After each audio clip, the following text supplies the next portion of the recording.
De volta com o nosso encontro marcado, nós estamos falando hoje com a doutora Alba Dias. Nós estamos falando sobre câncer de mama. E lembrando que o câncer de mama tem cura, segundo os especialistas. Mas tudo depende da prevenção. Doutora, eu havia lhe perguntado o seguinte, é uma coisa que realmente poucas pessoas sabem. O homem também pode ser acometido de um câncer de mama? Sim, pode. Claro que numa incidência infinitamente menor, a incidência do câncer de mama continua, no homem, continua baixa, né? De 0,5% a 1%. Geralmente são homens mais maduros que desenvolvem, né? Essa patologia. E quando acontece, ele percebe um nódulo no centro ali do hemitórax, né? Porque o homem não tem assim mama, né? Não tem tanto tecido mamário, exato. a não ser que ele tenha ginecomastia. Mas ele percebe um nódulo ali na região retroareolar, atrás ali do mamilo e da areola, né? Ele percebe isso. Geralmente é um nódulo endurecido, pode ter descarga papilar sanguinolenta, né? Sai sangue pelo mamilo. Esse homem vai ser examinado, mamografia deverá ser realizada, ultrassom, biópsia. O tratamento seria o mesmo do mesmo? O tratamento, ele só diferencia no sentido de que a mulher pode ser submetida a um tratamento conservador, de não retirar a mama toda. E o homem, como tem pouquíssimo tecido, é realmente retirado, né, é realmente a mastectomia, né? E o estadiamento, o tratamento oncológico, tudo é de acordo com o estadiamento do tumor, isso é igual à mulher. Do ponto de vista de tratamento cirúrgico, diferencia porque não tem como tirar só o nódulo, fazer com margem livre, porque já que tem pouco tecido naquela área. Homens que trabalham em caldeiras, em altas temperaturas, têm maior risco de desenvolver esse câncer de mama. Homens que apresentam patologias que alteram, né, os níveis de estrogênio também, né, podem desenvolver. Homens que têm mutações genéticas herdadas, né, BRCA1, BRCA2, tumores testiculares, doenças hepáticas, uma série de fatores de risco. Homens que foram submetidos à radiação de alguma natureza, né, torácica, também tem maior risco, mas a incidência é baixa. E por essa incidência ser baixa, nós não fazemos rastreio, que é uma pergunta também que as pessoas fazem. Mas os homens, por isso, já que eles têm que fazer mamografia de rastreio? Não. Né, porque a incidência é muito baixa e eles não têm tecido para a gente ficar o tempo todo fazendo rastreamento. E é de fácil observação. E é fácil observação. Quando a maioria, todos eles chegam com uma detecção feita, né, pela própria percepção pessoal. A pergunta que todas as mulheres querem saber, o câncer de mama tem cura? Claro que sim. Né, muitas pacientes sobreviventes, né, que hoje nós dizemos que as pacientes tratadas, né, são sobreviventes do câncer de mama. Atenção, porque tumores pequenos têm tratamento realiza tratamento com altas taxas de cura. Apesar de todo o medo que as pessoas têm do câncer de mama, gente, existem tumores muito mais agressivos. Né, nós sabemos disso, tumor de pâncreas, por exemplo, né, câncer de pâncreas é tumor muito agressivo, vias biliares, esôfago e outros, né. O câncer de mama, geralmente, ele responde, muito bem ao tratamento oncológico, à quimioterapia. Nem toda paciente com câncer de mama vai fazer quimioterapia, nem toda paciente com câncer de mama vai precisar retirar a mama. A reconstrução mamária é uma realidade. Hoje existe a oncoplastia, que é um braço da mastologia e da cirurgia plástica, né, justamente para permitir que as mulheres não saiam do centro cirúrgico sem suas mamas na medida do possível. Existe uma lei também, né, assim como a lei da mamografia, que determina, que dá direito à mulher a realizar a mamografia a partir dos 40, que é uma lei de 2008. Existe a lei também da reconstrução mamária. O ideal seria se todas fizessem reconstrução imediata naqueles casos que precisam fazer mastectomia. Mas, lembrando... Nesse caso, doutora, a reconstrução seria, vamos dizer, um implante de uma prótese? Também. As reconstruções são feitas ou com implante de silicone, ou fazendo rotação do músculo reto abdominal, numa técnica que nós chamamos de TRAM. O TRAM é a rotação, né, é um retalho do músculo reto abdominal, retira-se um elipse, né, na pelve, nessa parte abaixo do umbigo, mantendo o pedículo, né, do músculo, a irrigação toda, faz um túnel, transfere isso para o tórax, fazendo a reconstrução mamária, também, né? quando a pessoa tem abdômen suficiente. Quando a pessoa é muito magra, não é possível. Existe também a reconstrução com a rotação do grande dorsal, que se faz junto com a prótese. Hoje está sendo também vislumbrada e realizada com sucesso, né, por muitos centros, o lipofilling, né, que é o enxerto, a lipoenxertia, enxerto de gordura da própria paciente. Então, nós temos diversas modalidades de reconstrução mamária, né? Doutora, é muito comum a gente ouvir as mulheres falarem o seguinte: eu tenho que fazer o meu preventivo. O que a senhora fala um pouquinho sobre a diferença? Ou se é a mesma coisa, ou se a mulher indo ao ginecologista, ela deve evitar ir ou aliás, não é necessário ela ir ao mastologista, ou uma coisa complementa a outra? Fala um pouquinho sobre isso. Nossa, nunca me fizeram essa pergunta, é a primeira vez. Pois é, né? mas existe essa Numa entrevista, você me colocou na famosa sinuca de bico.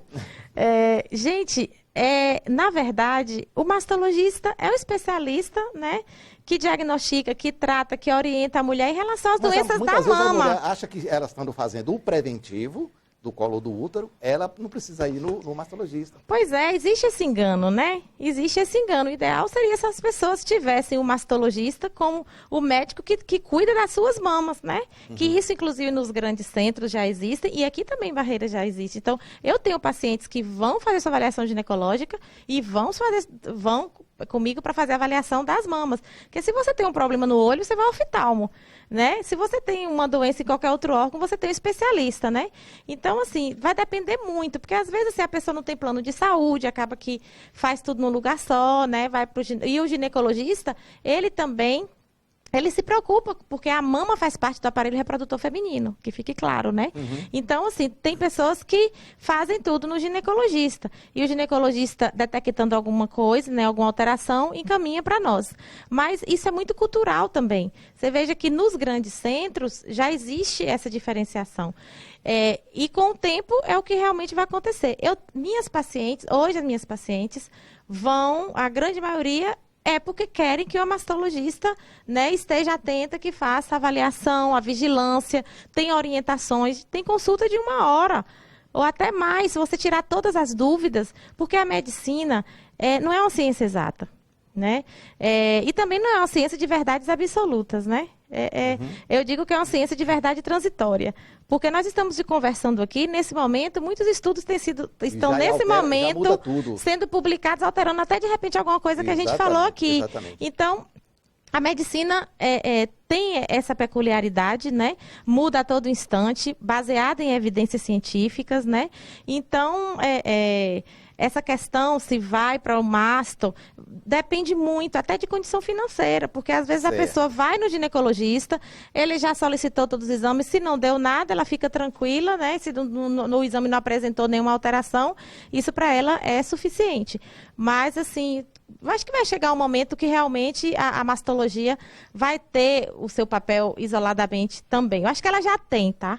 Acho que porque a mastologia é uma especialidade relativamente nova, né? Mas o câncer de mama, como é uma doença muito complexa, né? De muitas nuances, uma doença heterogênea, nossa atuação tem ampliado bastante, né? Nesse contexto. Tanto é que já existem muitos mastologistas, né, se dedicando à oncoplastia. São mastologistas que estão fazendo reconstrução mamária também, com precisão, né, porque antes somente a cirurgia plástica fazia.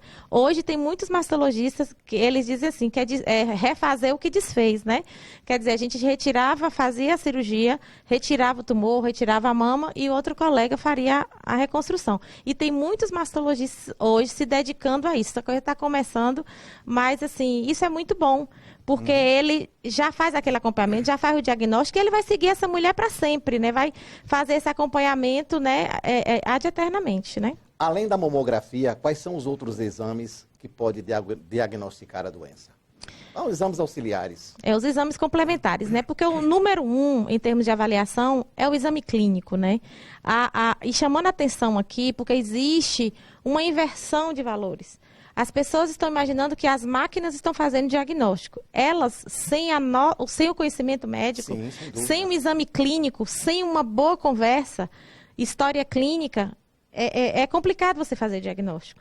Então, às vezes, Modesto, na conversa, nós fazemos um diagnóstico antes até de fazer o exame clínico. Né? Você já captou ali causas, entendeu, daquela queixa.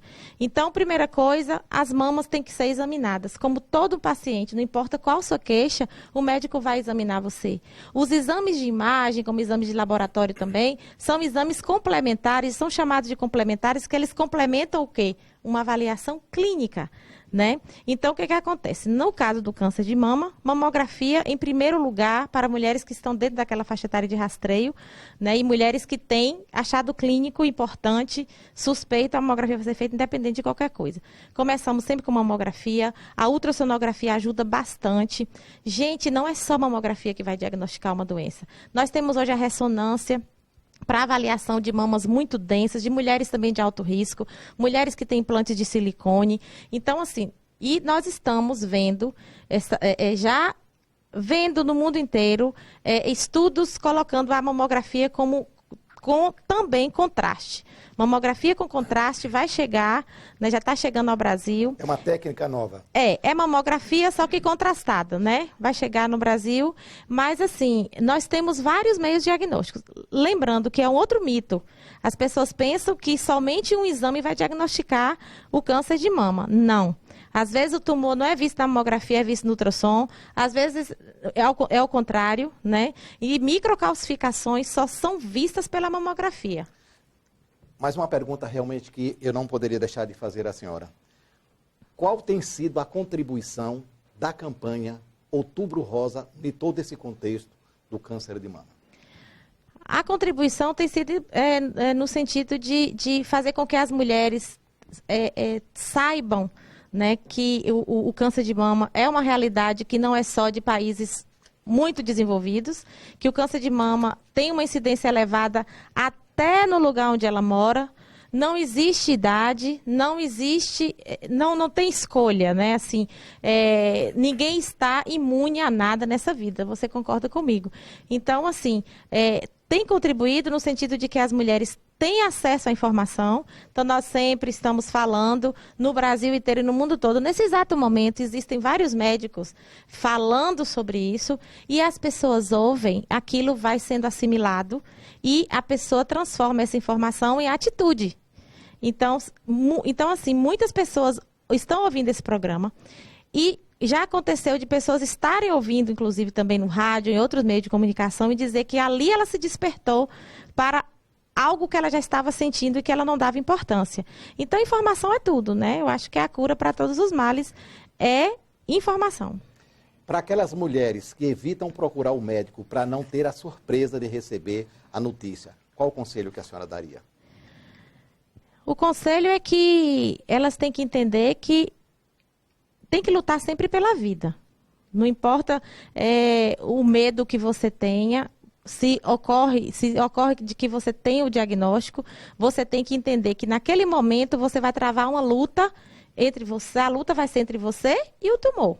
E é uma coisa que eu sempre digo, é uma luta que você tem que entrar para vencer. Você não pode entrar cabisbaixa, você tem que entrar de cabeça erguida. Porque a resposta... Autoconfiança ajuda no tratamento. Muito. A resposta tumor hospedeiro é de cada um. Cada pessoa responde de uma forma diferente a uma doença, até a um tumor. Por isso que o câncer de mama, o tratamento, ele não é igual para todos. Cada paciente é única. O tratamento é individualizado, o tratamento é personalizado. Não, a mensagem é: não tenha medo do tratamento. Ele existe para te ajudar. Ele existe para te salvar, né? E não encarar o diagnóstico como um atestado de óbito, que nós já falamos aqui nas taxas de cura, né? Então, assim, a mensagem que fica é que você não pode se sentir sozinha, né? No diagnóstico, achar que você está só e você está à deriva. Não.